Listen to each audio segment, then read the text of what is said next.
Bonjour à tous, aujourd'hui il fait gris mais on va quand même avoir un rayon de soleil. Alors je ne fais pas allusion à la couleur de cette nouvelle Opel Astra mais à ce qui se cache sous cette robe d'ailleurs magnifique puisque l'allemande, c'est les bienfaits du groupe Stellantis, hérite de la même plateforme que la 308, donc question logique, est-ce qu'elle est aussi bien, voire mieux que sa cousine française?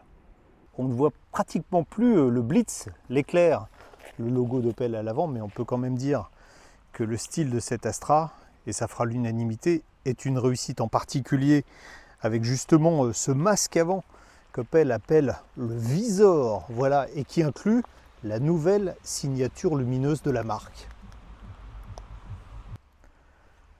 Les lignes sont tendues, dynamiques, avec un long capot, comme sa cousine. C'est une voiture qui mesure 4,37 m de long, 5 portes. On note aussi une face arrière très dynamique. Et quel que soit d'ailleurs l'angle sous lequel on regarde la voiture, on est séduit, une belle réussite.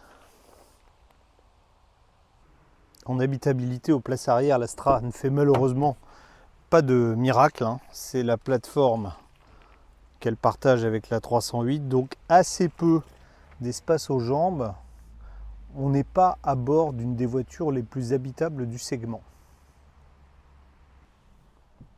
Le coffre en revanche est suffisamment généreux, 422 litres dans cette version avec un moteur purement thermique, hein. Il y a également des hybrides rechargeables qui eux sont un petit peu moins bien lotis en la matière. Fausse bonne idée sans doute, notre version Ultimate est dotée de roues de 18 pouces, donc avec des pneus avec des flancs assez bas. Alors c'est d'excellents pneumatiques, hein, c'est même du pneu sport. On se demande pour une voiture à vocation familiale ce que ça fait là, et on verra que si l'efficacité en tenue de route est bien présente, le confort malheureusement n'est pas ce qu'on attend d'un modèle de cette catégorie. On a des pneus taille basse, c'est dans le même esprit, un siège qui, s'il maintient parfaitement, est quand même assez sport dans l'esprit, surtout avec un rembourrage, je vous l'ai dit, ferme, ça contribuera à la sensation générale de raideur. C'est pas vraiment de la raideur, mais de fermeté de la voiture. À l'intérieur, la qualité des matériaux est de bonne facture, c'est plutôt bien présenté. Il y en a qui trouvent ça triste, moi je trouve ça moderne.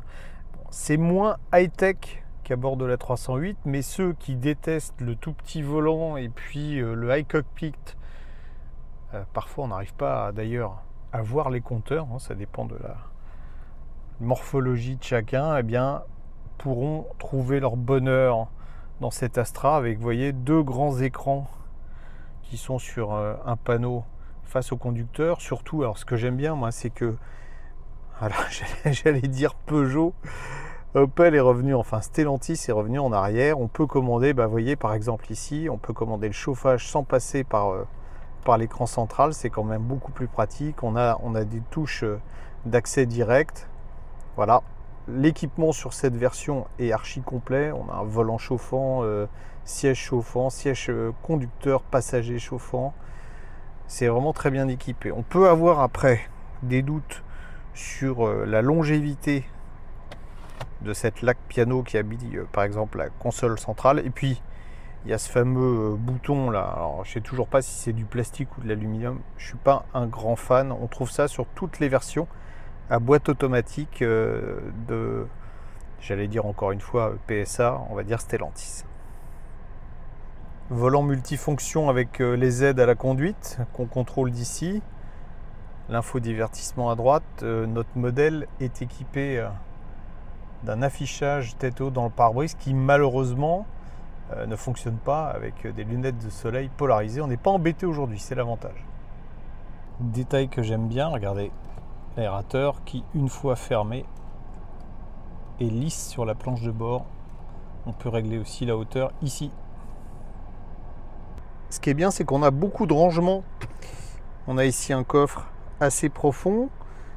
Ici, on a un porte-gobelet qui permet quand même de mettre pas mal de choses. Et puis encore un petit tiroir ici avec le chargeur à induction pour les téléphones. Seul problème, quand il est en bas, on ne le voit pas vraiment. Sous le capot, un moteur hyper connu dans la galaxie Stellantis, c'est le 1,2 litre PureTech dans une version 130 chevaux, 250 Nm de couple, accolé sur notre voiture à une boîte automatique à 8 rapports. Bon, c'est un moteur qui a déjà quelques années, qui s'est fiabilisé, ça c'est quand même important de le préciser, mais je lui ferai quand même un reproche, c'est que alors que la concurrence propose de l'hybridation light ou de l'hybridation de la full hybride, sur ce moteur-là, c'est ou purement thermique, ou alors sur l'Astra, il faut passer aux versions hybride rechargeable. Et l'hybride rechargeable, malheureusement, vous connaissez mon avis, c'est purement fiscal et je crois que ça disparaîtra dans pas longtemps d'ailleurs. Opel dit de sa compacte qu'elle est à l'épreuve de l'autobahn. Traduisez de l'autoroute, vous l'aurez compris. Effectivement, à vitesse stabilisée, on est sur le 8e rapport, le moteur se fait complètement oublier. On va le vérifier d'ailleurs avec le sonomètre juste après. On est bien installé au volant, on est bien maintenu dans le siège. C'est un peu ferme, la suspension est un peu ferme, mais sur l'autoroute, vu qu'il n'y a pas d'aspérité, c'est absolument pas gênant. Et je pense qu'on pourrait enchaîner les kilomètres. Alors on est en France, hein, je ne suis pas à 200 km/h, là je suis à 120 et on pourrait enchaîner les kilomètres sans fatigue. On teste les aides à la conduite, en particulier un système autonome de niveau 2 avec... alors bon, on voit quand même que déjà ça se balade un peu dans la file, mais il y a une nouveauté, c'est que si je mets mon clignotant, la voiture pourra déboîter, évidemment, s'il n'y a rien à côté. Ce qui n'est pas le cas pour le moment. Vous voyez, bon. Pour le moment, c'est plus... Alors, on va voir si ça peut déboîter. Franchement, on est encore très très loin de la voiture autonome. Bon, je vais refaire un test un petit peu plus loin. On va dire que là, les conditions n'étaient peut-être pas optimales. On est toujours en conduite semi-autonome. Vous voyez, la voiture indique qu'il pleut. Donc, on est limité à 100 km/h sur cette route à 110. Je vais quand même tenter de mettre une vitesse de consigne plus élevée. Voilà, bon, elle me signale que c'est mal. Je vais mettre 110, voilà. Et je vais retenter l'expérience de tout à l'heure, mettre mon clignotant et voir si la voiture peut déboîter. Ah, pour le moment, c'est pas le cas.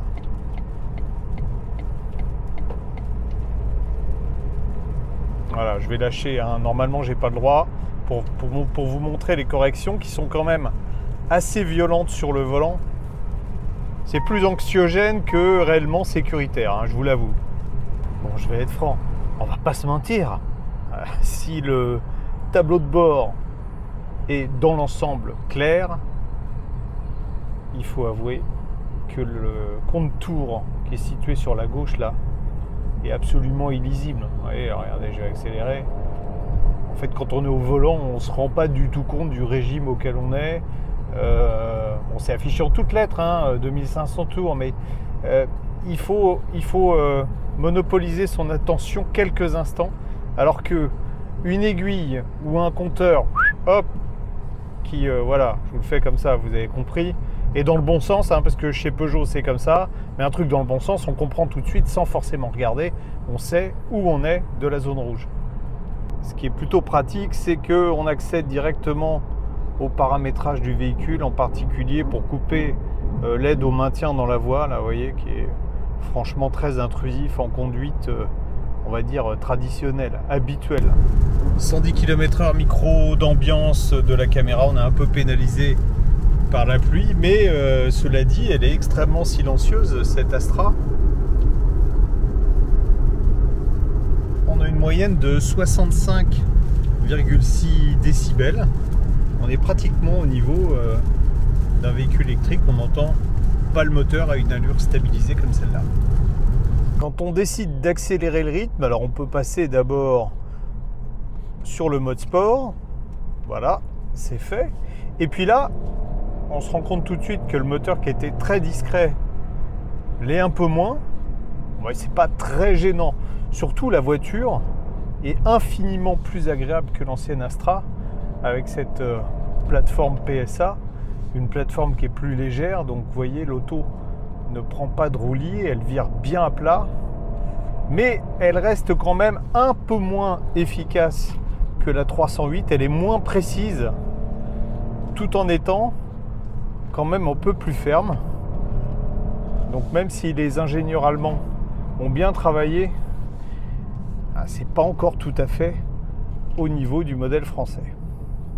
Elle est saine et équilibrée, cette Astra nouvelle génération, mais quand la route se dégrade, comme là par exemple, on perd un peu du confort qu'on avait tout à l'heure sur l'autoroute. Ouais, ça fait beaucoup gigoter la caméra et on est...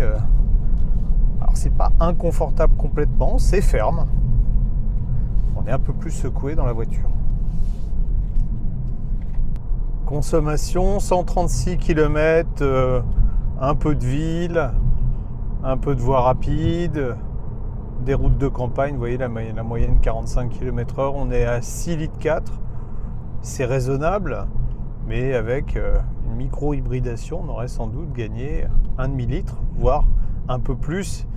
Et puis le problème du PureTech, on le connaît maintenant, c'est que là on a roulé raisonnablement, et si on décidait de le taquiner un peu, on a tout de suite des consommations qui s'envolent. Elle est agréable à conduire, elle est agréable à regarder. Pour autant, est-ce que cette nouvelle Opel Astra est mieux que la Peugeot 308? Alors, c'est franchement une affaire de goût, parce que l'allemande, esthétiquement, pour moi, a plus de caractère que la française. La française, en revanche, à l'intérieur, est plus high-tech dans sa présentation, elle est plus confortable, elle est un peu plus efficace en matière de tenue de route, mais cette Astra peut séduire ceux que les excès de la Peugeot arrivent à rebuter. En revanche, là où il n'y aura pas beaucoup de différence, c'est que jusqu'à présent, les Opel étaient plutôt moins chers que leurs concurrentes françaises. Et bien là, à quelques centaines d'euros près, c'est exactement la même chose. Cette version Ultimate, qui est le haut de gamme, est vendue 36 650 €. Autant dire que si vous cherchez une 308 équivalente, ce sera le même prix. Donc, ça reste vraiment une affaire de goût.